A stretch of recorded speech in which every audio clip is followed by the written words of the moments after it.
તો અમદાવાદના વિવિધ વિસ્તારોમાં વરસાદી માહોલ છવાયેલો હતો ત્યારે નહેરુનગર વિસ્તારમાં પણ વરસાદી માહોલ છવાયેલો જોવા મળ્યો। અહીં ભારે વરસાદ વરસવાનું શરૂ થઈ ગયું હતું। ત્યારબાદ કેટલાક રસ્તાઓ પર પાણી ભરાયાની પરિસ્થિતિ પણ સામે આવી। અમદાવાદમાં સામાન્ય વરસાદમાં પણ અમદાવાદના મુખ્ય માર્ગો પર પાણી ભરાઈ જાય છે, જેના કારણે વાહન ચાલકો હેરાન પરેશાન થાય છે।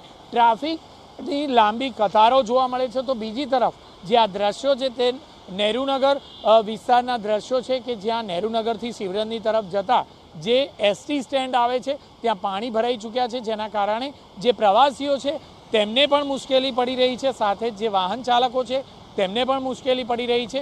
વર્ષોથી આ જગ્યા પર પાણી ભરાવતું આવ્યું છે, પરંતુ તેમ છતાં કોર્પોરેશન દ્વારા કોઈપણ પ્રકારે યોગ્ય રીતે નિકાલ થાય, પાણીનો નિકાલ થાય તે પ્રકારની વ્યવસ્થા કરવામાં આવી નથી।